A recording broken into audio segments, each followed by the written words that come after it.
Hi, Jeff Shore, author of Be Bold and Win the Sale. If you're in the sales business, you know what it's like to excel in your problem-solving skills. It's actually one of the most important traits of great salespeople.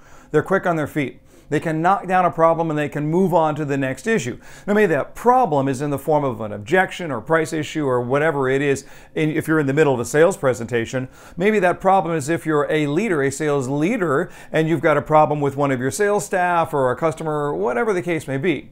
But we're quick on our feet in the sales world. We can quickly take that problem on, we can solve it, and we can move on.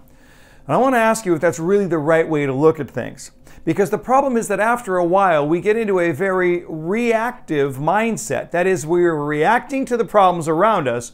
We're quickly lining it up, shooting it down, and moving on with our life. I'm going to suggest to you here that maybe the better strategy is to ask the question, how could I have been preemptive so that that problem would have never occurred in the first place? You see, here's the idea.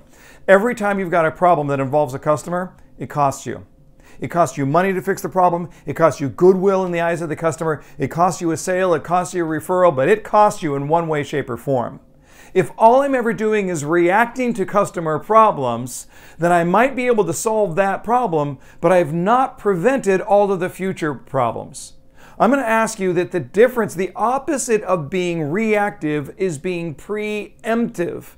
It's to be able to look at it and to anticipate what is happening and to correct the faulty behavior before it shows itself, before it manifests itself in the form of a problem that will affect a customer. So here's the best way to do that. Go back and look at the last 5 customer issues that you had to deal with and ask yourself the question, how could we have preemptively prevented those problems from occurring in the first place? And then look at it and say, boy, are those recurring problems? Because if they are, you might have the opportunity to say, here's what I'm going to do now to make sure that that doesn't happen again.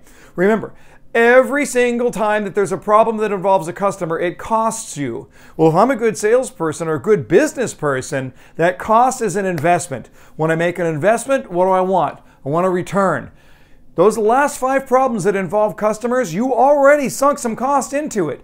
Now go back and get some return. The return is in the form of a more efficient operation that will prevent you from repeating the mistakes for future customers down the road. Now you can say, I built a better organization, we are more effective because we are more preemptive, and ultimately we have a better chance of changing our customers' world.